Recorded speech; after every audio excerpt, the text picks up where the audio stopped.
Hello, everyone, one and all. How are you doing, everybody? I hope your Wednesday is going good. I hope your Wednesday is kicking ass. You're coming over that hump, almost to the end of that week, almost to the end of dealing with all the madness of the work week, and we are closer and closer and closer to college football kickoff. We are getting so close here. I mean, we should be finding out any second credential requests for the Clemson game. We should be getting that back any second. It should have been days ago, and we can pretty much taste that game August 30th. It's going to be nuts. It's going to be possibly the biggest. I'm going to just say it. It will be LSU's biggest and most consequential opener since the 2011 Oregon game. Since the game against Oregon in 2011, when what were the teams ranked? Oregon was ranked like number 2 or 3 or something like that, and LSU was at least like 5, 6. We can look that up separately, but if anyone wants to correct us in the comments, that'd be fantastic. But from what we're seeing, this game against Clemson has almost no equal in not only recent memory, but in LSU history, as far as a game that really could decide how this season, not only where LSU goes, how LSU figures things out this season, how things will end up. You know, I mean, LSU can lose that game and still be fine, but that game will tell us a lot about the type of team LSU is. And I'm telling you, if it's the same, so much talent that is just going to waste, so many wasted opportunities, defense is porous again, these type of things. If we see that again, we'll get into that later. We have kind of a take that we've kind of gotten really hot on with this take, and we'll get into that later. If I don't, remind me and say, what the hell is that hot take that you had earlier? Because sometimes we tend to forget these little things. We don't have a producer. We don't have people in our ear who can help us keep it all organized as much as we try and keep everything organized as much as possible.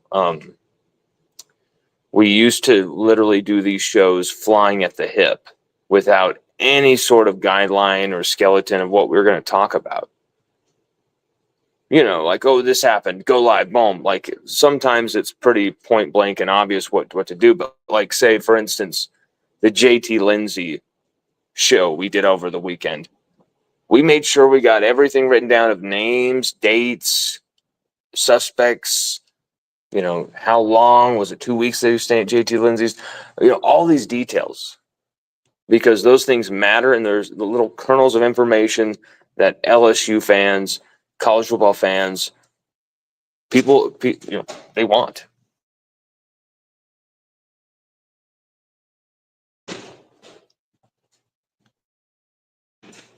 And we love to deliver. We love to deliver. And so that's what I'm going to deliver to you today. Is yesterday we talked about the defense. Is this defense legit? Or was just the offensive line making the defensive line look like a top 5 defensive line in the country with multiple, first-round picks on it, or is just the offensive line just that bad? There's so many things you could talk about when you're talking about an offense that yesterday only scored 1 touchdown throughout the entirety of practice, whether that was 7v7, 11v11, scrimmage, like all of it, anything competitive, they scored 1 touchdown. That's brilliant Xavier Thomas play. Okay, as we show you a photo of someone who is not Xavier Thomas, but Aaron Anderson,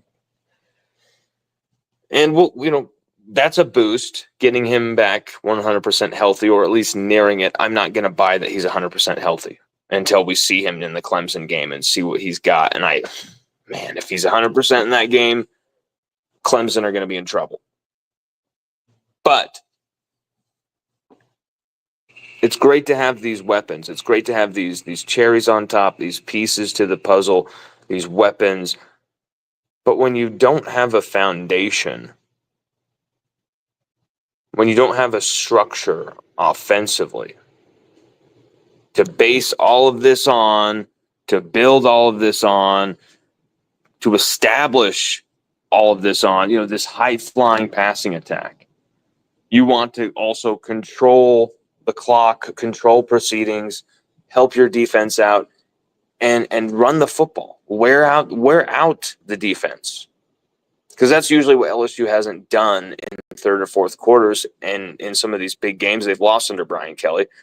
They simply don't wear teams out because we can't run the freaking football.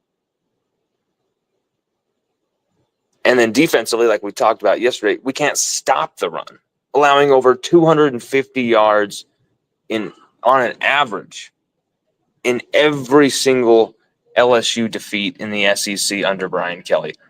250 yards allowed on average. Multiple 300-yard games. I mean, we even allowed a 400-yard game to Ole Miss rushing the football the other year. I mean, it's insane.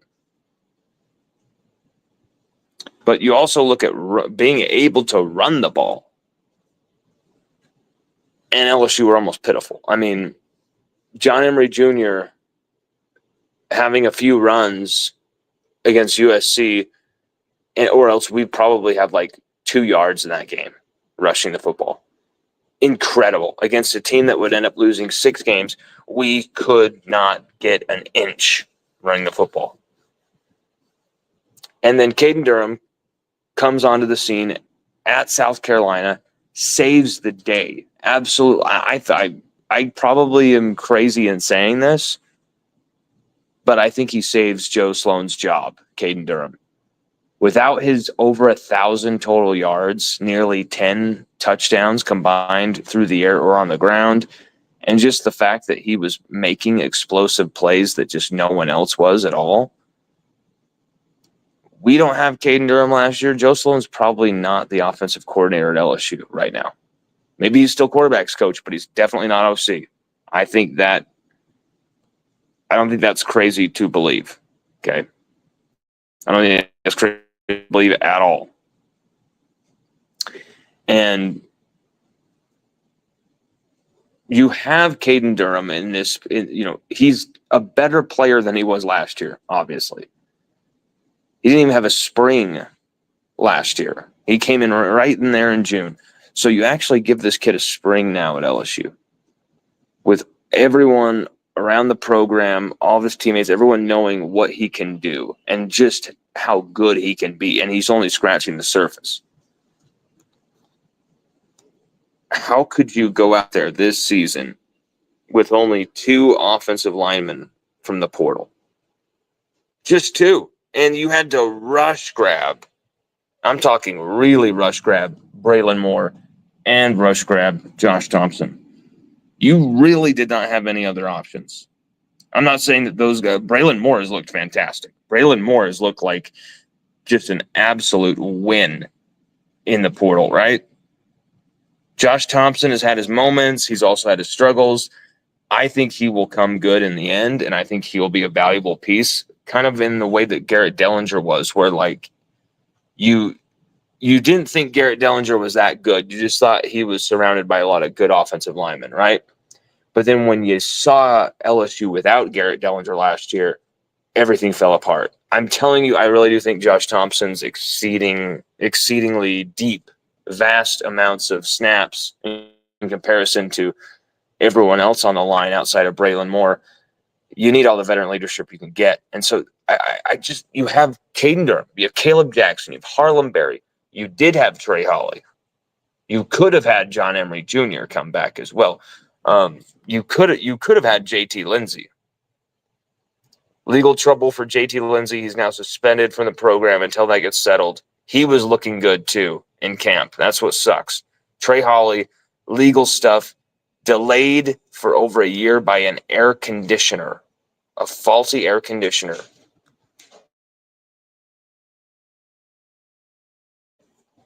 And this is a kid whose career was just starting to elevate and just go into that ascendancy where, like, 2024, imagine we would have needed Trey Holly last year. We could not scheme Caleb Jackson. We could not scheme a way to get him the football.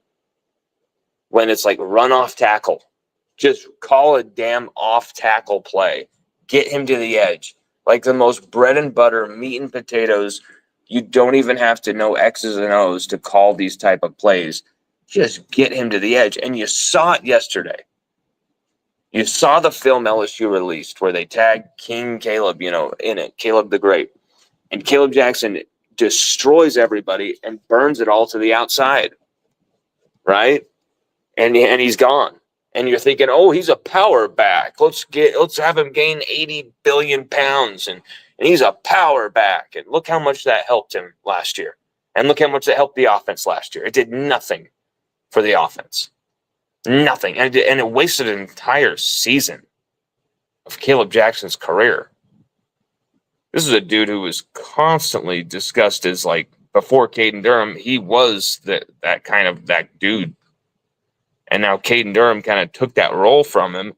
But now you have a chance for redemption where both King Caleb and Caden Durham can really work together to be a brilliant 1-2 punch. Probably the best 1-2 punch we have seen since Fournette and Geis. That is a potential for that. But, in the end of the day, you got to give the football to whoever can actually eat you yards here. And I think Juwan Johnson is someone who is really making a good push, whereas there just seems to be sometimes where Sloan doesn't know how to scheme things for Caleb Jackson. He just runs him straight up the gut into no man's land, right into tackles. And this interior O-line, they're either getting a damn good push or they're getting obliterated. There's no in between. There's some individual wins on the outside once or twice. Weston Davis has looked great. Weston Davis, Braylon Moore are easily your two best offensive linemen. But Braylon Moore, he'll get a good push up through the center, but it doesn't matter. The guards collapse. You're going to get hit. You're going to get maybe 1 yard, 2 yards at most, especially when you're calling everything out of the shotgun. It just stuns me that there was never hey, maybe we go under center for a few plays. You never tried anything differently last year. And people always, why are you bringing it last year? Why are you bringing it last year? I understand. But that's what we've seen as far as Joe Sloan calling plays in games. And maybe Brian Kelly, having control over offensive play calling and whatever the hell happened there for a few games where did Kelly call plays? Did Kelly take control of the offense? I don't know. Because I think if he did, I don't know why he would keep Sloan around, especially after we lost Bryce Underwood. But I like Joe Sloan. I think he could be an incredible offensive coordinator. I'm rooting for Sloan to succeed. I want him to succeed. When you hear me saying, oh, this guy isn't doing it, he's not cutting it, it's not because I hate them. It's not because I dislike them. It's not because I'm get them the hell out of here.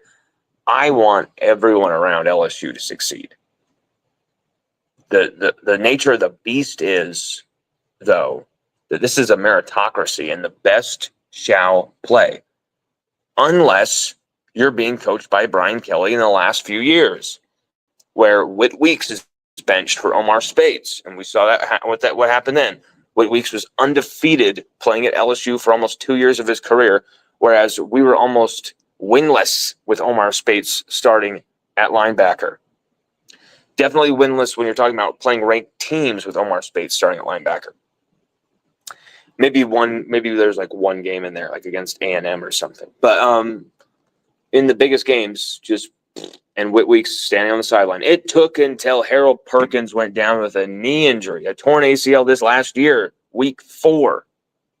for Whit Weeks to finally get the snap counts that he deserved, that the LSU fans deserve. That's the type of level of defense we should have been watching all year. We didn't get it until week 4, and Whit Weeks coming on the field with a kind of revival of defensive brilliance there for a few games. Sadly, it didn't last.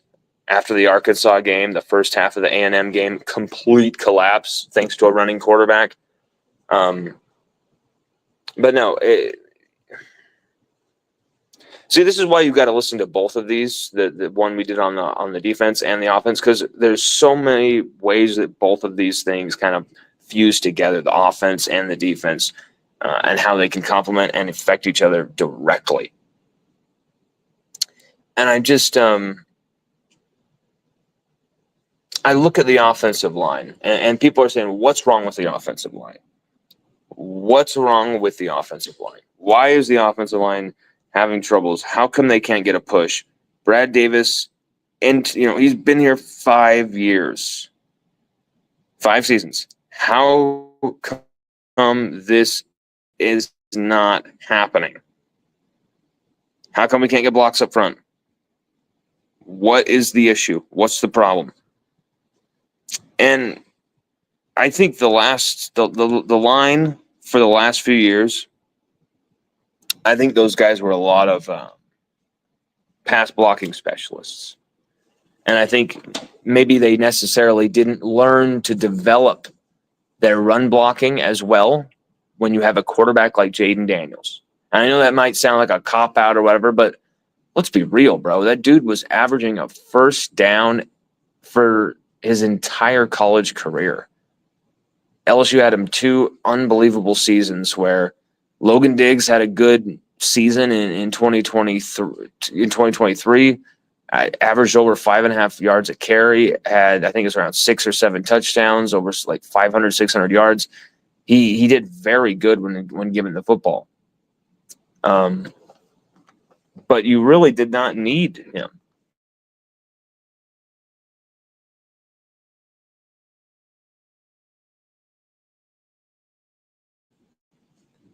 You really had just Jaden Daniels just going off and a running quarterback just going to town. And so I think Will Campbell, Emory Jones, those guys, Garrett Dellinger, Miles Frazier, Charles Turner, I think those guys didn't really have to get into the mode of run blocking too much.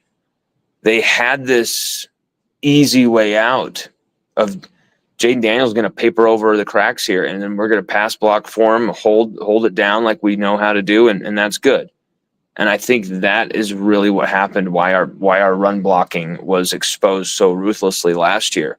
As you could tell, they just kind of felt like, well, we can just walk into this and do it, because we didn't really have to do it the last few years. But Jaden Daniels put up all these yards, so we feel like we can control the game. We can bully other teams, and we're going to beat the crap out of USC. It's big man football, all this big talk. And we went out there and got bullied, hit in the mouth by USC, which, as embarrassing as that can be, it is the damn truth. And LSU in a lot of these week 1 games, physicality and being bullied physically up front is a constant, consistent, not only a message that has been sent, but almost like an agenda of ineptitude by LSU. And it wasn't just under Kelly. It was the last 2 years of Orgeron. But it's a very worrying trend. Because, whether my team wins or loses, I want to see them fight. I want to see the Tigers fighting, giving everything, laying it all on the line. And you didn't see that. Whether your defense was missing tackles or whatever was going on, and your offense just completely cannot get a push up front. Your offensive line cannot get a push up front. And that simply must change if LSU are going to compete for national championship this year. It must. Can LSU go through? I'm just going to ask you all a question right now. Can LSU go through this schedule without an offensive line getting any type of push or any sustained rushing attack other than the wiles and brilliance of Caden Durham to make and break tackles and make all these moves, and Caleb Jackson maybe plowing over a few people, Harlem Berry in doses, Juwan Johnson maybe earning some tough yards. Like I'm feeling like we're seeing a lot of running back created yards, but are we going to get an offensive line that can dominate, that can control games, even for just stretches? I'm not talking about going out there and being like 2012 Alabama or something, rushing the football, or Derrick Henry in the backfield or something, all these first rounders. But if you can't sustain running the football, 1v1 tackling, then what the hell are we doing? Why aren't we we're paying Alex Atkins how much money to be the run game coordinator? I think we should all have a very high expectation this thing works. I think that's not really asking too much. This should work. When the dude made it at work at Florida State, he can absolutely make it work here. And if it's not working here, something is still wrong. And it's something that's been wrong for a while. And it's something that needs to be extinguished if that's the case. Like, people need to be fired, something needs to be moved, something needs to be changed. If LSU cannot continue to run the football, cannot physically,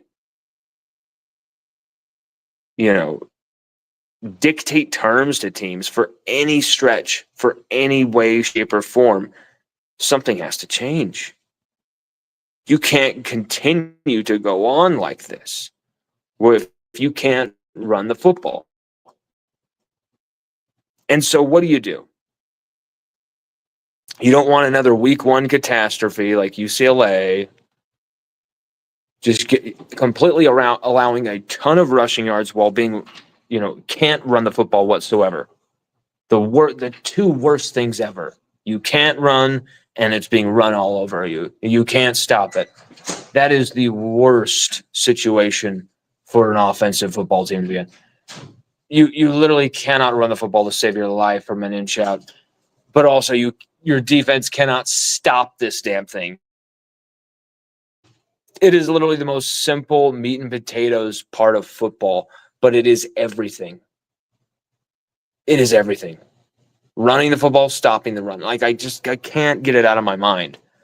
And I was watching a lot of the film from LSU's recent practices and trying to understand, is this offensive line in serious trouble? Clemson coming in, we're a big game coming in just a few, less than 2 weeks now. Or no, 2 weeks. Oh, just less than 3 weeks now.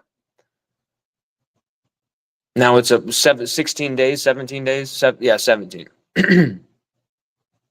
3rd and 17 days left. We'll get into comments in just 1 second, everybody. So load up that comment section. Get crazy. Load it up, because we're going to let the gauntlet loose. All the information we have, we're going to let it loose. So ask away. Our sources have been hot. Our phone has been literally on fire to the point that we've had to stay in the coldest room at work so that our phone does not get overloaded, because our phone is a beat to shit piece of garbage right now that we've had since 2022, and broken all the news we've ever broken on this phone, done so much work on this phone. Like, it's going to be crazy to have to switch phones, but we're getting there. And it's because there's been so much activity on this phone. I'm not just saying that I'm popular, look at me, I'm James Woods. I'm saying that because there's a lot of opinions going around. And I asked a few anonymous players who are close to the rushing game, and I asked one anonymous coach close to the rushing game. It sounds like I'm saying Russian. And I asked them what What do they think is going on with the rushing game? What do they think is going on with the offensive line? Do they feel as worried as so many LSU fans do about this offensive line? And knowing that this offensive line has more pressure on it than any position group on the team. And what I received back was very interesting. What I received back was a lot of concessions of that's obvious. The offensive line has struggled. But there was also a very vehement defense of Brad Davis, saying that Coach Brad does the best developmental work for offensive linemen in the country. That's unquestioned. He's the best offensive line recruiter in the country. That's unquestioned. And then I said, okay, but how come? And they're great at pass blocking. He's done great with that developmentally, but does he have a deficiency at the run blocking? Is there something missing to his tool belt as a coach where maybe run blocking is something that he's failed at coaching,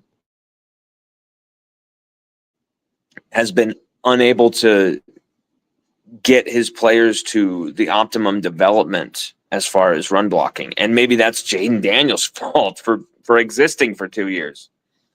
But either way, you've had a season in hell rushing the football, and it's been a few seasons in hell outside of Jaden Daniels rushing the football. The running back numbers, I mean, Jaden Daniels padded those stats big time. You take out his stats, it's shocking. And we've posted a number of tweets of those. We will post like all those numbers and get those to the promotion of this show so that it kind of all ties in.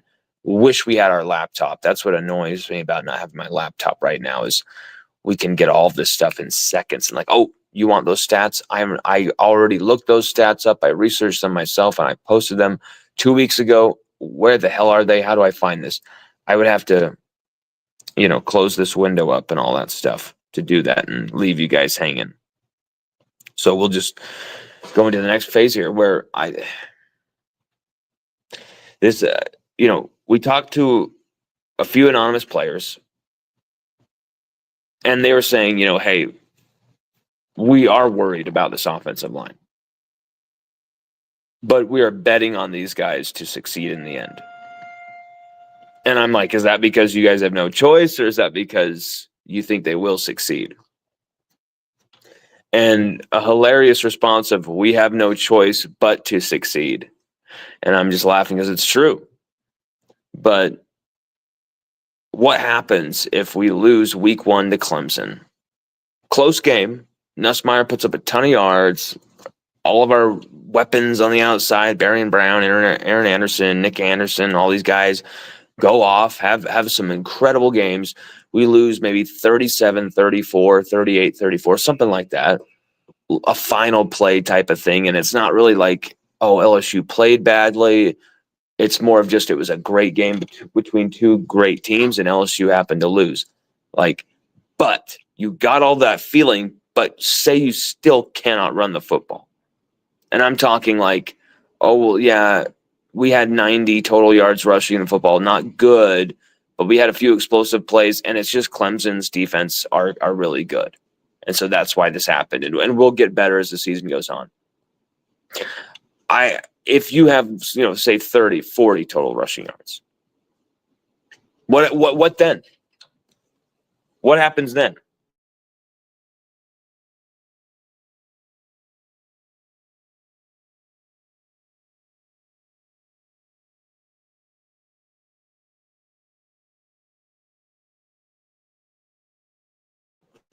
What happens when you're on the foot line, 38-34 to win the game against Clemson, and your best play is probably to throw it to Trey'Dez Green, to have Trey'Dez Green go up and get it? What does that tell you? We're throwing the football to your tight end, hybrid tight end, just a pass-catching freak at 6'7" and 251. He's going to be so damn hard to stop, and he is a red zone machine. He actually has renamed it the green zone, and I love it because he's going to be just money every time in the red zone. But you can't run it from a foot in. Your only recourse is to throw it up for trade as green. That's crazy to me. That's stunning to me. I mean, like, do whatever it takes to score. I don't care how many red zone touchdowns Trey Des Green has. Like, just put the ball into the end zone. And LSU have had so many wasted opportunities if you look at the last season. I mean, to that 2023 as well. There was some big missed opportunities that cost us that season on offense. Obviously, we know why. Defense is the reason why. It made every offensive mistake or misdrive be like times 10 thanks to that just terrible defense. This year with a steadier defense, of a more violent looking defense, a more intimidating, intense, really hell-bent for leather defense, Nuss is going to have help here. And he's got all the weapons on the outside. He's got a dude like Caden Durham, Caleb Jackson, Harlan Berry, Juwan Johnson.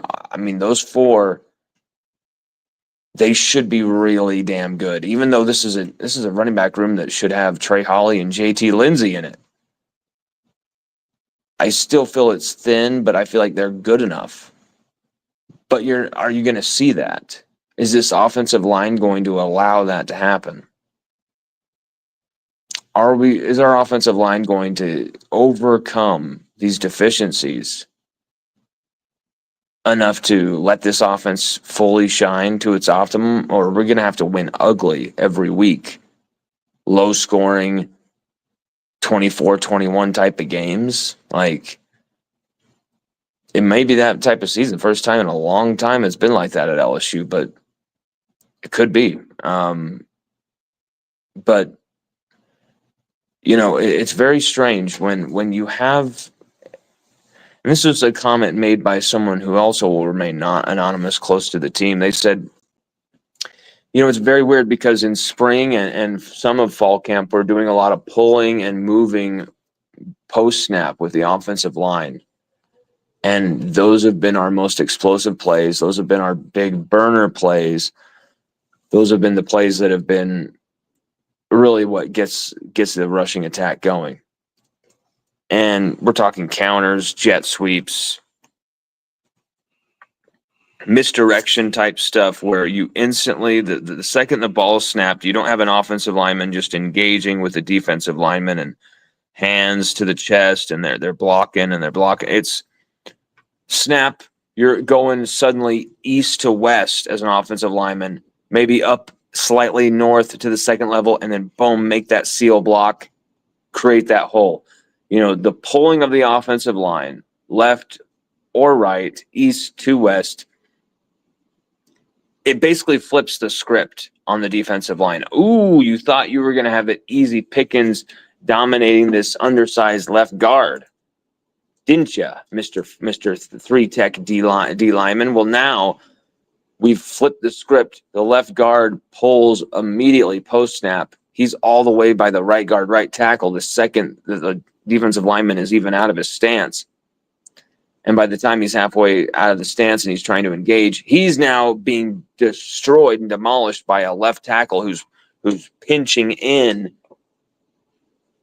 following the lead of the puller and just kind of demolishing him as that final on the outside block. And then it's a mismatch for us. You know what I'm saying? Like, you have mismatches for Clemson's D-line all over our offensive line. Guys that, Peter Woods and company can eat alive, like a Mubanga or a Chester, or even Carius Kern, as much as we like him as a player. And I'm saying we as like the whole fan base, whole media, we all think he's great. We all know he's going to be great at some point. He's had a lot of issues and a lot of mistakes too. As we expected, he's a freshman, but he's also played well. So, like, even if he's out there, he's going to be taken advantage of as well by this defensive line. So what do? You flip the script on these assholes. You run the football, but you do it with pulling guards. You counter it. You make it look like it's going all the way far to the right. Caden Durham puts that foot in the ground and cuts it back all the way to the left. Like, the counter is a play that usually it either works really good in your offense or it doesn't. And this is an offense with Caden Durham, with Caleb Jackson, who can run this too.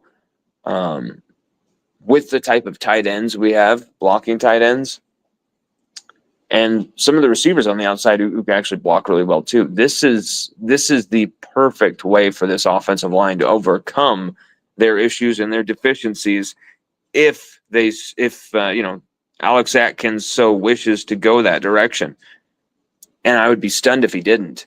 I think it would be foolish if he didn't. I mean, let's have Paul Mubanga block Peter Woods or whoever on the Clemson D-line 1v1. Let's have that. Let's invite that. I'm not trying to rip on the offensive line. I'm not trying to beat up the offensive line. The offensive line are getting enough shit already from people. I want to build these guys up. I want these guys to be ready for the Clemson game and come out swinging. They've been up against it against a D-line that comes out ready to fight every fall camp practice. And they basically say, Bernard Gooden's basically pointing across at them before they get in the stances and say, we are at war. I am going to take your scalp. And literally backs it up. And when you're an offensive lineman, and it's already going to go against you for most of fall camp as an offensive lineman, because you're being attacked. You're not the attacker. In practice, it usually favors the attacker. The active moving object against the stationary object. Usually the moving object's going to win. And I just think this offensive line, though, to really maximize what they could be, you're needing to run a lot of misdirection plays. You need to really get this offensive line pulling in motion and not just locked into these stances and 1v1 blocking where they're going to get eaten alive. We've seen it. I mean, the footage I've studied of these 1v1 battles, or even 11v on 11, 7-on-7, it's been absolutely savage at times what this defensive line has done to the O-line. And I'm not someone who gets too carried away with a fall camp rep because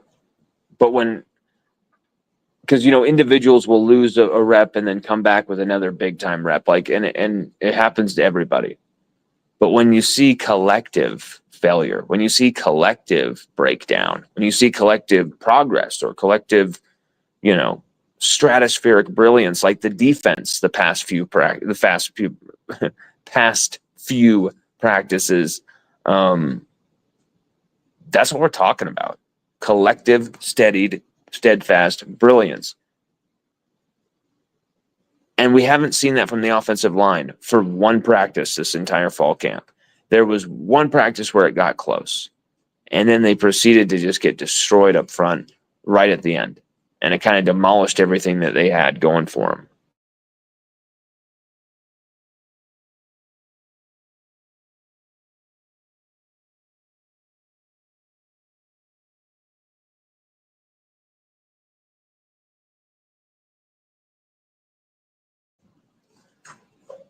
And it's really about mano-a-mano battles, and it becomes a test of wills and test of strengths, and I don't think LSU's offensive line is ready for that yet. They need to be schemed in a way that we're stronger together and we're going to move together, left, right. We're going to be pulling after the snap.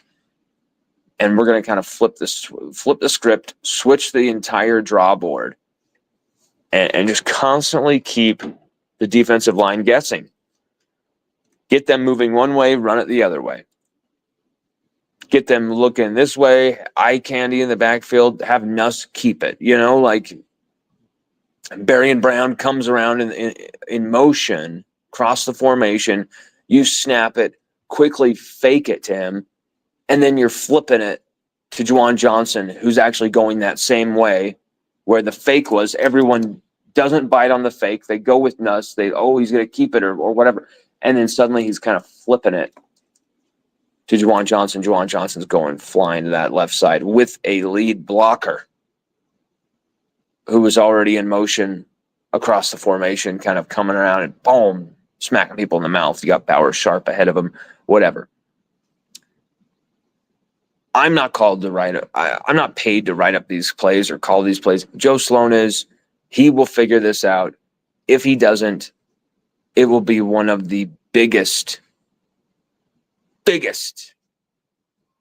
one of the worst wastes of offensive talent in LSU history.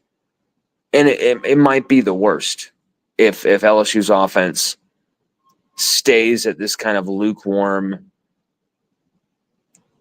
kind of position where you have so much talent. And at the end of the day, I don't really give a shit how they win, just win.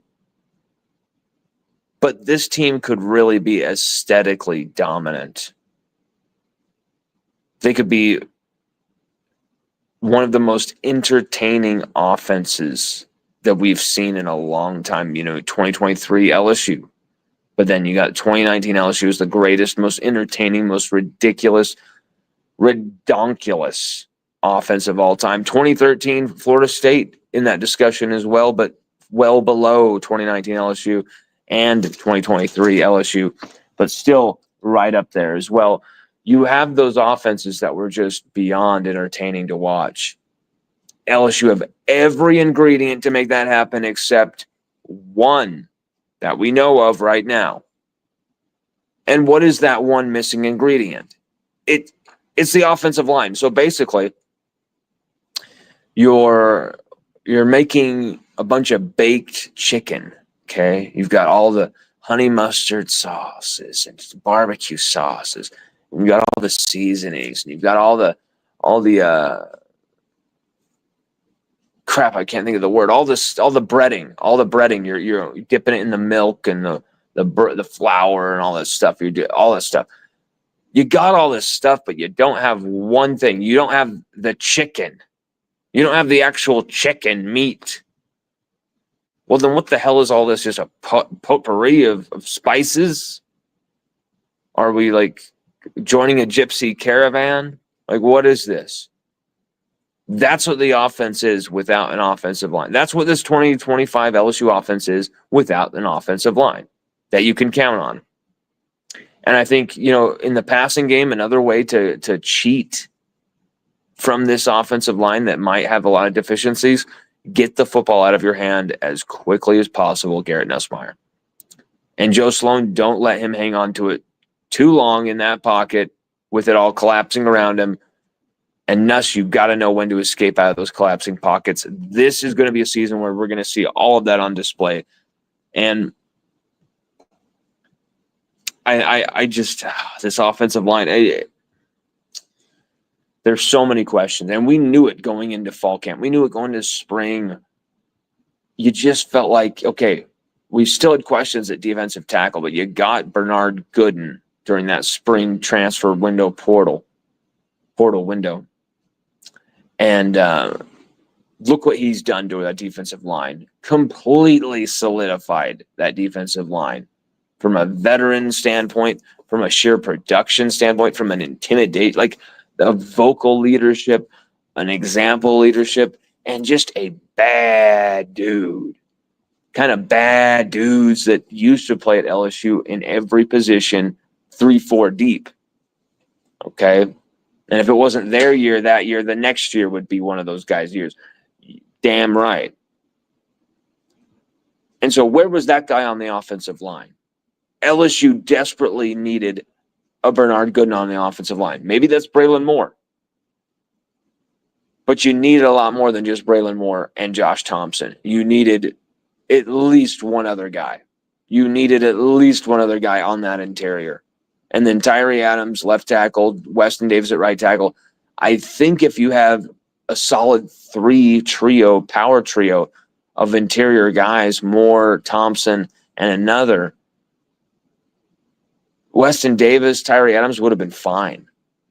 But now you have serious questions across the board outside of Weston Davis, Braylon Moore, and to some degree Josh Thompson, even though he's had his moments where he's struggled.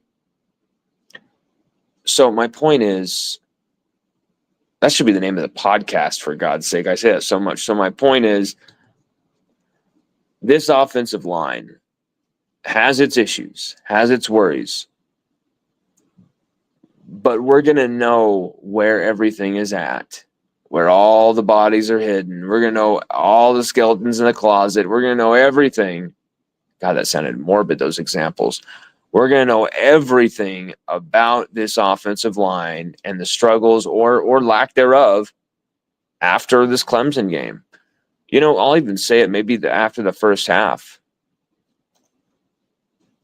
Because if you can't generate a push whatsoever at any time in that first half, that Clemson team's going to come out in that second half just feeling so dominant, knowing you cannot run the football against us. And LSU will still try to, but it might end up just being wasted, empty downs. I don't know. I don't know where this is going. I don't know where this offensive line is headed. I would love to have an answer for you. If this offensive line just sucks, they're unredeemable, they are going to be terrible, the end of this team and the apocalypse, or I would love to tell you even more, hey, this offensive line is going to be surprisingly one of the most elite in the country, or at least just average, and we're going to be great and everything's going to be fine and dandy. But I'm always going to keep it real with you guys, and it wasn't, when I was about to do this video, I heard that there was a lot of people ripping on the offensive line. I heard there was a lot of people doubting the offensive line as well. But I didn't understand just as bad as it was until I watched that footage again and again and again. And I'm just like, I'm seeing so many fundamental errors. Just so many, like, what schoolboy errors. And so Joe Sloan has a big task on his hand, but this is a task that he must complete. I mean, this is a task that must be figured out. Because if for a fourth straight year under Brian Kelly, LSU cannot run the football, cannot stop the run on defense, cannot develop any physicality up front along the offensive line. Like, it's great if you can recruit all the best offensive linemen in the country, right? But if you can't develop them, even if you're paying Alex Atkins all this money to come over and be a run game coordinator and a tight ends coach to basically be like a behind the scenes second O-line coach, and you still can't get anything going, man, I don't know what you blame there, other than LSU should have gotten another transfer out of the portal on the O-line. Thank God we got Bernard Gooden on the defensive line. That's going to help so much for LSU's defensive line, but offensive line needed that one more guy as well. Defensive line was already set and already doing well before you got Bernard Gooden. It just helped things accelerate. You needed that guy badly on the offensive line, and there was no one to be found in the portal. Let's get to some of these comments. Hermlode says, love that news you broke to subscribers the other night. Yes, indeed. Everybody subscribe. If you haven't, LSUODYSSEY.com/subscribe. Definitely check it out. We try and cover everything we possibly can. Try and make it a one-stop shop for LSU fans. But I am only one man, sadly, on the staff, a one-man staff, but we are trying to do as much as humanly possible to try and give you the best LSU content experience you possibly can have in such a saturated market. There's so many great LSU media people or podcasts or coverage of any sort, writers. And we try and do the podcast. We try to write as much as we write more articles than we do podcasts. We're trying to kind of even that up a bit more. But we just try and give you guys the best. And sometimes we fall short. Sometimes we give you guys scoops that no one else had. And it makes you feel like, yeah. But we're not on 3 yet, sadly. And I think it would be crazy to expect us to have that type of resource and that type of control over the industry, etc. But the fact that we're able to do what we've been able to do, I'm very proud of, and I'm really enjoying what I've done, what I've built, and I hope you guys enjoy it too. And we're just going to try and have as much fun doing this as possible. Try and really challenge ourselves, push ourselves, and get better every day. Because, yesterday I did not feel good about the show that I did. I didn't think it was good enough. And maybe I was just being too hard on myself, whatever. I didn't think it was good enough. I still haven't listened to it because I just am like, damn, that I already know the mistakes I envisioned in my head that I made, but maybe I should listen to it. Maybe I'd be surprised. But it did not seem like it was good enough. So I came back into this for this show with a lot of venom. Like, we're nailing this show and we're going to get it right. And we're going to give our people the best LSU type of content they can get. So thank you, Hermload, for checking out that news and for scribing. And man, you're always commenting on there, and we really appreciate you, Herm. Thank you, brother. Hermload also adds, is the O-line that bad? Well, I think as you found out as we went through, it's not a definitive right now. I don't believe in those definitives yet. I mean, we have 9 more practices left for fall camp. A lot can happen, either in a good way or a bad way in between then.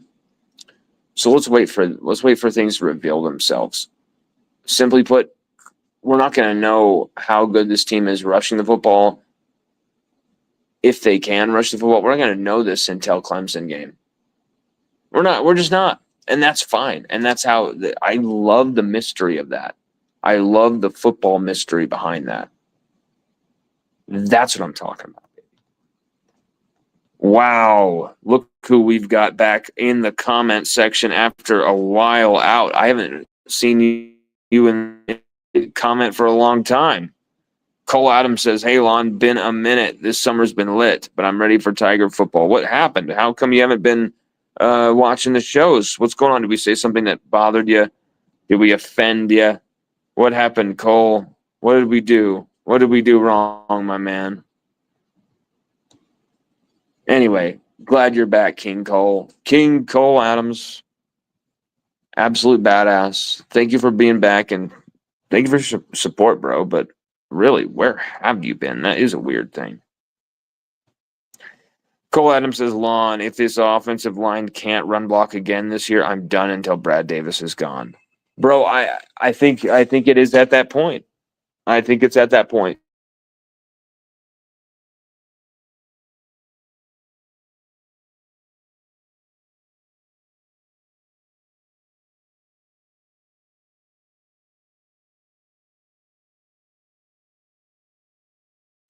Really, I don't think anyone could defend him anymore. As much as he's great at recruiting, as much as he's great at developing maybe the pass blocking, it's it's not good enough. If you cannot run the football, even just, we're not talking about rushing for over 200 yards a game or some bullshit. We're talking about like the team rushing for like 150 a game on average, which is not a lot in college football. But when you're looking at LSU rushing from like 70 to like 110 or something without Jaden Daniels stats, maybe even less, it's stunning. Some of the numbers rushing the ball last year, oh my God, I wish I could pull them up right now. Because we did the research on all these numbers, did a lot of hard work and like tallying all this stuff, and it was ridiculous. Without Jaden Daniels rushing the football for us, our running backs barely generated much. I mean, Logan Diggs, James, fake LSU superfan James, he can rip on Logan Diggs all he wants, and people can say, "Oh, he sucked" because he's at Ole Miss, and it makes you feel good saying he sucks or whatever. But like, truth be told, that dude is probably LSU's best running back of the last few years. I mean, John Emery Jr. had that great year in 2022 as a dual threat, catching the football and running the football out of the backfield, but man, Logan Diggs is probably our best running back of the last few years until Caden Durham comes around. But it's been pitiful, man. It's been pitiful, and I don't know how you could. I mean, it would be. I understand someone saying like, "How can you replace Brad Davis?" Though he's thought of as the best offensive line coach in the country, and if he goes somewhere else, he's probably going to know why he got fired and be able to kind of admit, like, hey, these are my deficiencies. I can't coach the run blocking as well as I can the pass blocking. Maybe that's it. And so they come up with something the second he gets in there, and he's already improved, already in a better spot than he was at LSU. We've seen that way too many times when a coach leaves LSU. And so I love that we brought in Alex Atkins, but we have to see the results, and it's not necessarily going to be fall camp results that are really catching my eye. This defensive line have proven to be incredible, and they're beating the shit out of our offensive line. But the results in the season, game by game, are going to be very telling for the future of LSU, the next few years of LSU. Like, this season is very monumental for a lot of different reasons. And one of those is Brad Davis.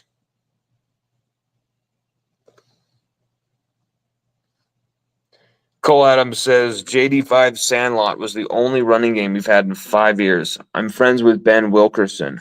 I don't deny that, but he knows how to coach and loves LSU. He would drop Cleveland like a prom dress. So, Ben Wilkerson, former LSU Remington winning center, I would love for him to come to LSU. And maybe, I mean, why didn't we hire him to be some type of like run game specialist? Maybe him over Alex Atkins. Because, I mean, for all everyone's football knowledge of Alex Atkins, he's going to immediately make this running game awesome. And have we seen it so far through fall camp? No. But that could be just our defensive line are awesome, and it's hard to run the football on them, And it actually might help the offensive line with all of this attrition. I think it should. I mean, if this doesn't help the offensive line being up against this type of a battle physically every day in practice, then nothing will. So at least we know for one thing for sure is that the offensive line is improving by osmosis, through osmosis, because they simply have to. They're getting their ass kicked in by this defensive line every practice.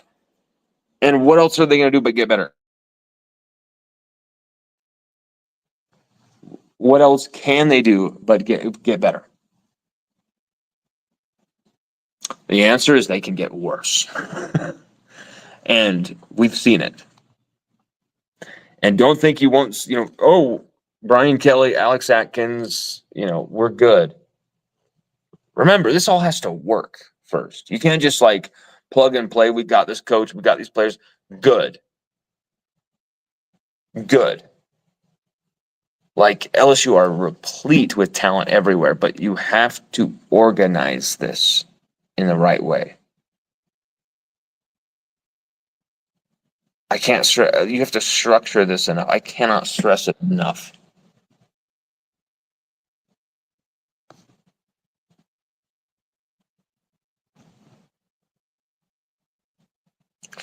Oh, and Cole, if you're friends with Ben Wilkerson, please give him a shout out and tell him to come on the show. We would love to talk to him, and we would, a huge career overview, what he thinks about the LSU offense, offensive line talk, all that, man. Help us get in contact with him, brother. That would be so cool. King Cole with another heater here. He says LSU's roster is a national championship if the offensive line, or is a national championship roster if the offensive line can run block. Top 10 defense, top 3 offensive skill set. Yeah, I think that's true. I think you've got that unbelievable skill position talent. You just so much depth there. It's not just you got a couple of great guys. You have endless amount of great guys. But then you've got the arm in Nussmeier who can feed them. You've got to have the O-line that can protect Nuss, even if it's for just quick tempo, whatever. You've got to have some type of offensive line that can hold the rope for those shots downfield. Because whether you want to call quick fire, quick tempo offense or not, you need that offensive line to hold for at least 3.5, maybe 4 seconds. And I know Chris Hilton Jr. is fast. And I know Barian Brown is extremely fast. Xavier Thomas is extremely fast. But you need at least 4.5 seconds, maybe 5, to really wheel it in, cock the thing back, and let it ride.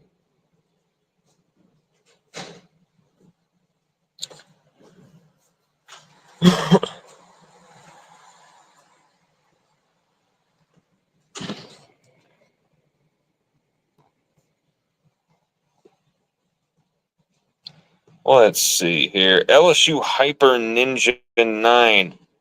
Okay, you're spot on with we need to run the football on the offensive line has been a question mark into this season.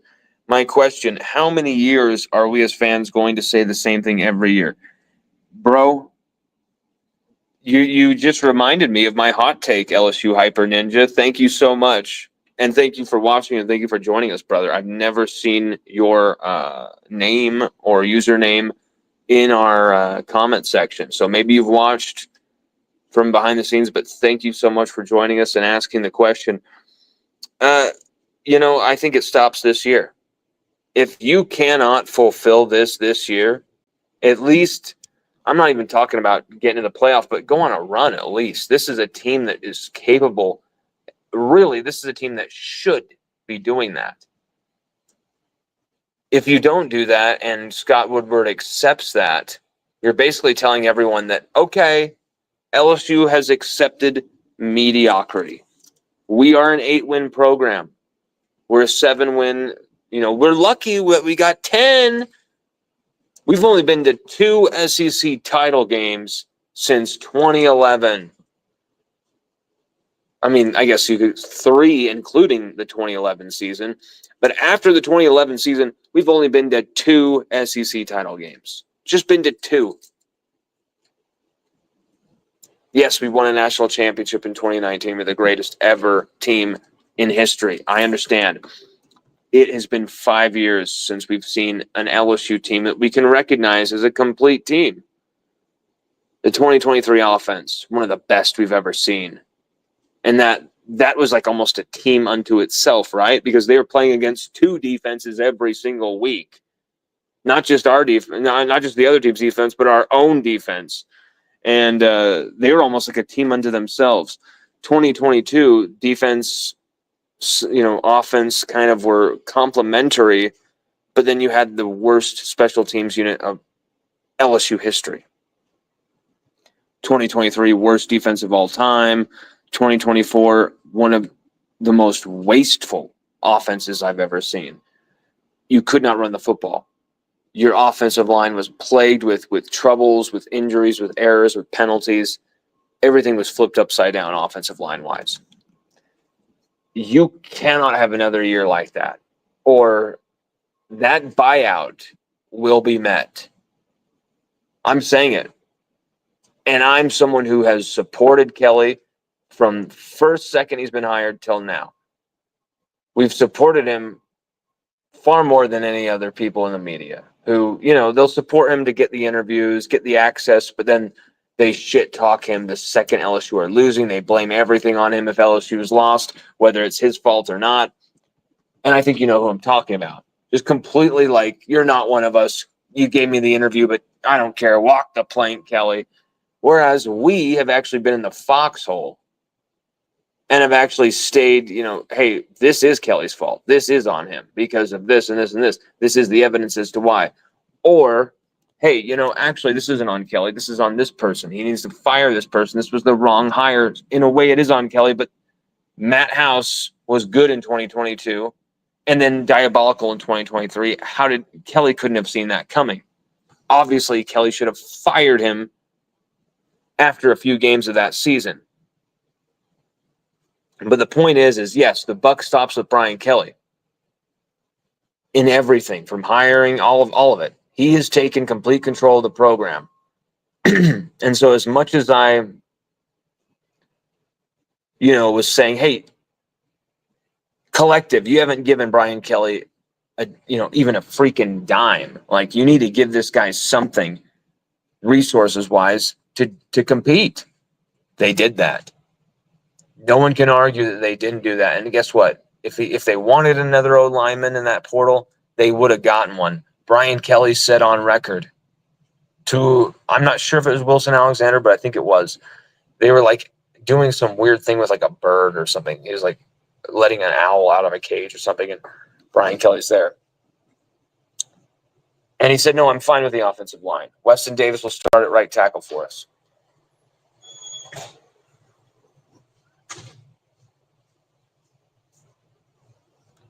So right there on the record, you have Brian Kelly saying, I'm fine with the offensive line. I'm fine. Fine with it. And that was in spring. So I'm not saying that, hey, he's wrong, fire him, blah, blah, blah, blah, blah.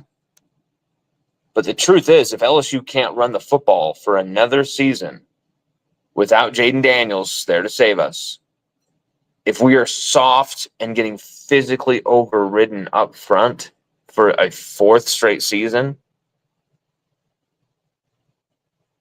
changes must be made. And I'm not just going to, it's not my desire even. They will be made. I've heard a lot of people try and tell me, LSU won't pay that buyout. LSU can't pay that buyout. It's $60 million. Bro, remember that 3-game losing streak last year? Texas A&M, Alabama, Florida. If LSU loses more than 2 games, doesn't even make the playoff this year, which even just making the playoff and going one and done in the playoff, that would be extremely disappointing of a season to me. I wouldn't, oh, yeah, great, you made the playoff. LSU should be in the freaking playoff every year. There's 12 teams. You should be in there. If you don't even make the playoff, that buyout will be paid. I'm not joking around.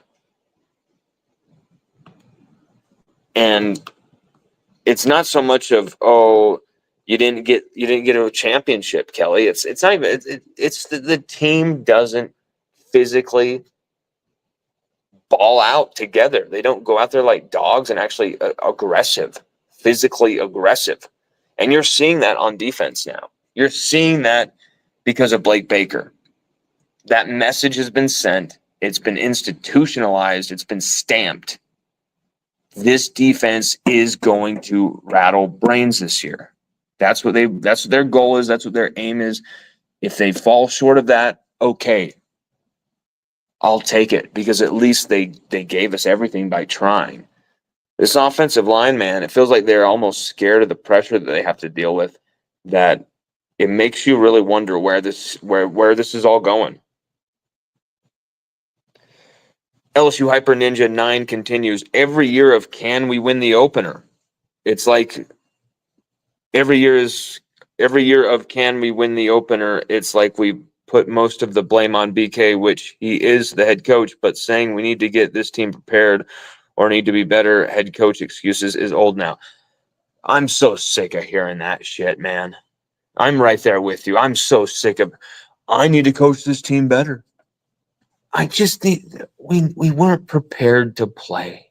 And it's like here's the thing. When he said that at the USC game, I raised my hand and Michael Bonnet, I wish he would have given me the question, but he probably wisely didn't.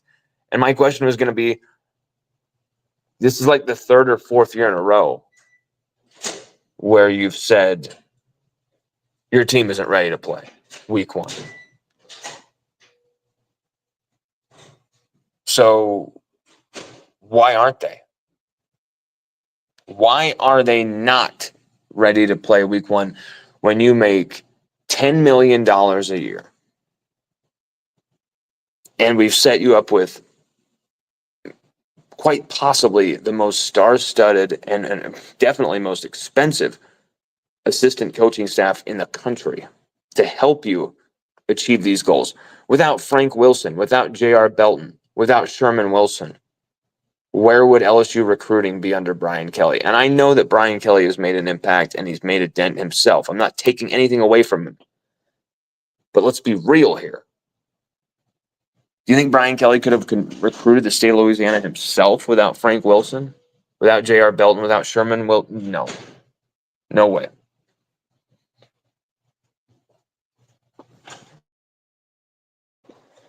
And so there's a emperor, the emperor's new clothes type of thing going on. Maybe I'm getting that whole saying wrong. I'm probably getting that saying wrong. One second, everyone. Load up that comment section.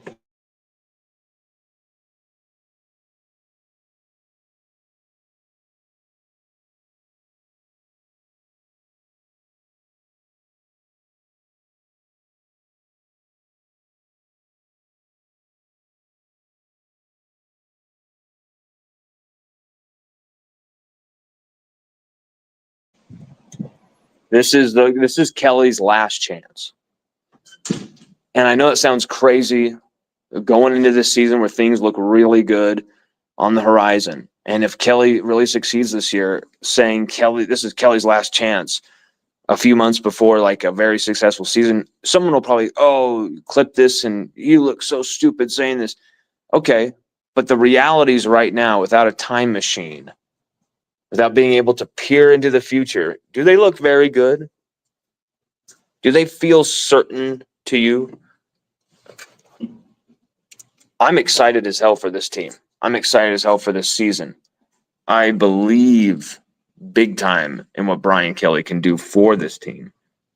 I can believe big time in this assistant coaching staff being the right coaches for this team.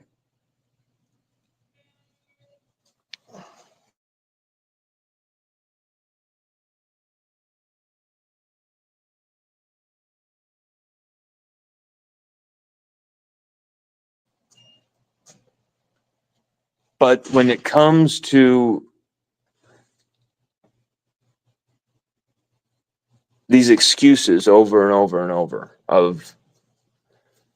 it just makes you wonder, how many years are we going to really invest in a guy that is going to try and prove each year that not only can he maybe win a national championship, and let's see if he can, but can he even win week one? Are we going to start every year with just a psychological mess amongst the fan base and amongst the players? I mean, it's got to be fixed this season. It's got to be fixed this season. And I don't think I'm out of line, or I don't think I'm, speaking out of my ass saying any of this. And don't let anyone tell you that you are, as a fan, to expect more out of your head coach, just paid employee of the state of Louisiana.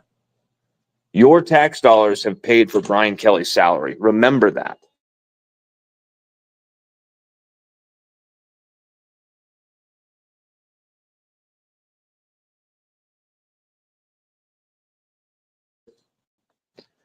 Why would anyone say, hey, you know what?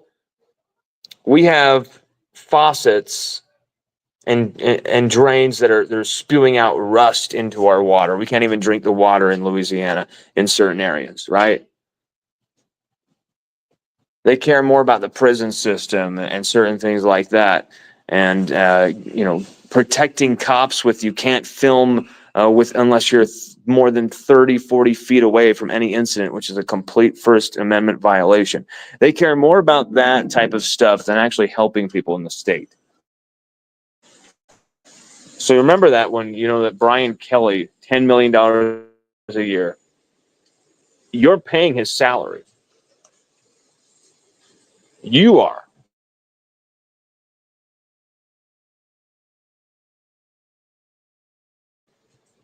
So when it comes to expecting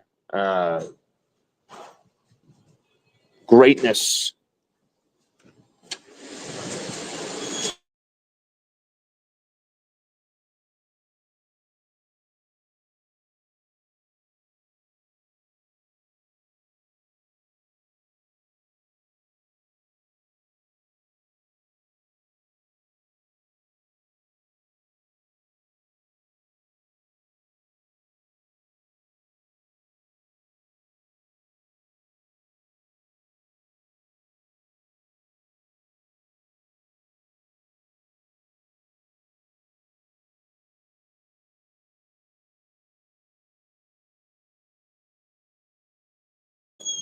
sorry, interrupted there, by the way.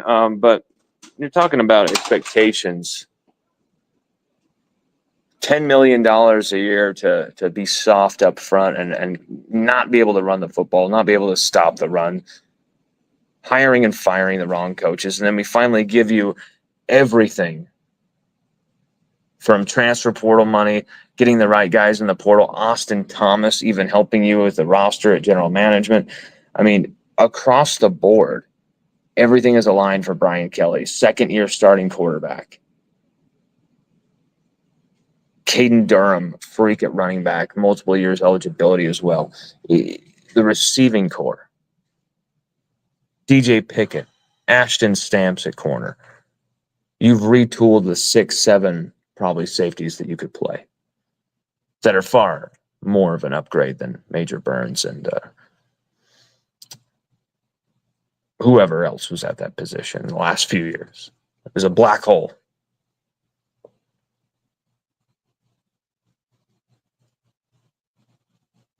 The point is, don't let anybody make you feel weird for expecting a man making $10 million a year from your state tax funds. It's not like LSU's paying this guy. He is being paid by the state of Louisiana. It's up to you to call his ass out and never let those expectations slip. Cole Adams says they have the dudes on O-line, just not developing them. I don't know about that, man, because if they had the dudes on the O-line, they would at least be somewhat developed. You know what I'm saying? Like, who's a dude in your mind? Is it Paul Mubenga? Is it DJ Chester? Who are the dudes? The dudes I see: Weston Davis, of course, Braylon Moore. Take out the transfers. Weston Davis is one. Tyree Adams, I think you could probably count as one since we're starting him at left tackle. We'll see. But the guard positions, especially left guard, my God, man. Like, I don't know. There is a lot. I think just as much as you've seen over the last few years, so many different offensive line starting lineups, even with the 4 of 5 guys getting drafted and kind of a consistent offensive line. There's so many injuries, so many problems, and constantly switching the lineup. even with this consistent lineup, they never were actually a consistent lineup. Guys would get injured or whatever. It was a shit show.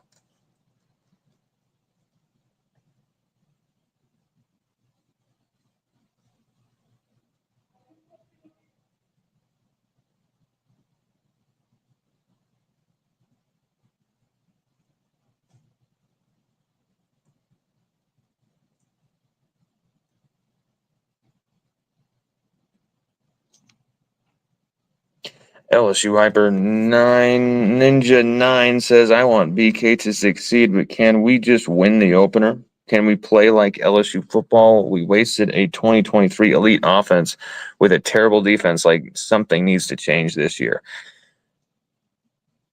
I mean, it should have been last year. I mean, the fact that the team didn't make the playoff last year, knowing that in retrospect, they only needed to beat a 4-5 Florida team and they could have been in the playoff, but no, Indiana, Eastern Carolina, or whoever get in over you, an embarrassment.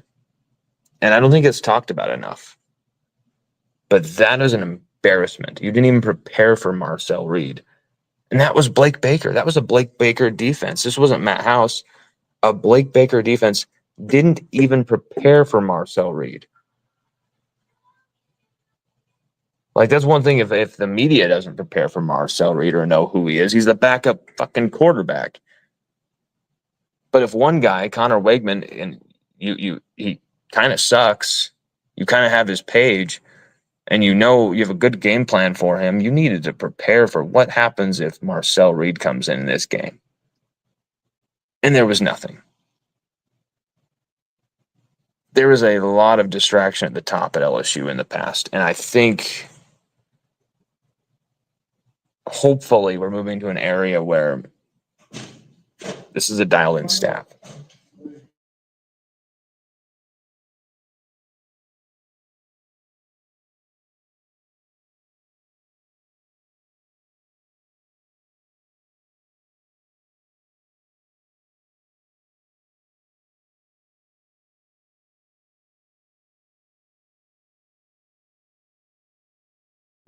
LSU Hyper 9, Hyper Ninja 9 says also, love what you do for LSU football. Keep up the hard work, but we, including all of us,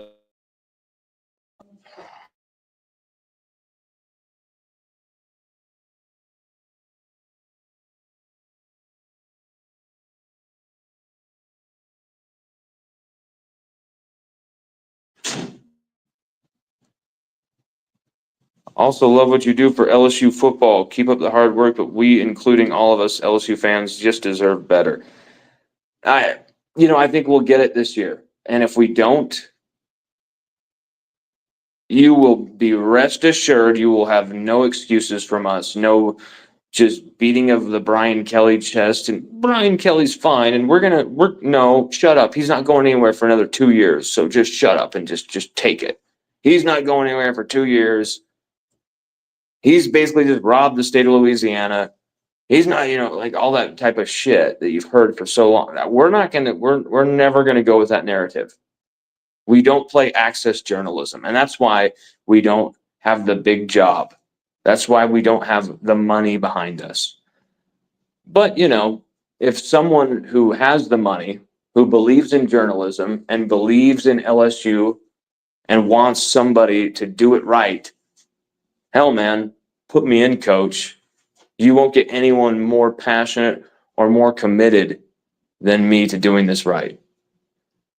And whether that's calling out a head coach for not fulfilling anything that he says he's going to do, or covering difficult subjects like Title IX rape allegation cover-ups. We've done all of it, and we never shy away from a story, ever. So you can definitely expect us to call out coaches.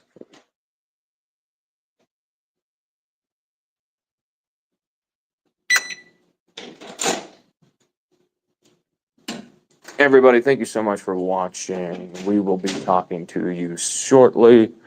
We have a pretty crazy interview coming up tomorrow. So I think you'll want to check that out. I don't want to give anything away. We're just going to keep it a surprise, because every time we give something away, something kind of curse it. So look out for that tomorrow night. We'll be dropping some big breaking news that we have received from a few sources tomorrow morning. Something happened at a practice today. No media availability, but we got the information from a student assistant, and you're going to want to hear this. Let's just say that. So that'll be coming on LSUODYSSEY.com very shortly. Might be tonight.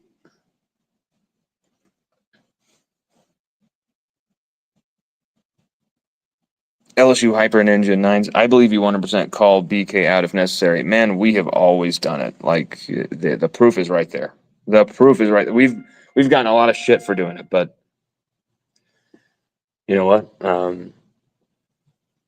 It's reaching that point where either it goes up and Kelly fulfills everything we thought, or it goes way down and everyone says, see, we told you don't hire this guy. See, we told you. And I don't want that to happen. I would love for Kelly to be successful. But I'm also going to tell you this. I know exactly who Scott Woodward is going to go pursue to hire if Brian Kelly is not successful.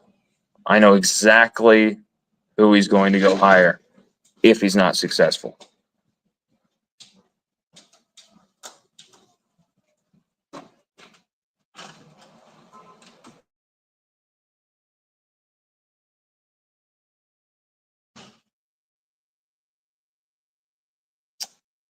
Everyone, you have a hell of a night. Thank you so much for joining us.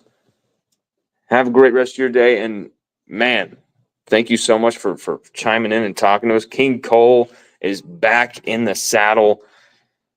LSU Hyper Ninja 9, welcome. You are amazing. And yes, tell me if Ben Wilkerson's down for that. That'd be awesome. Have a great day, everybody.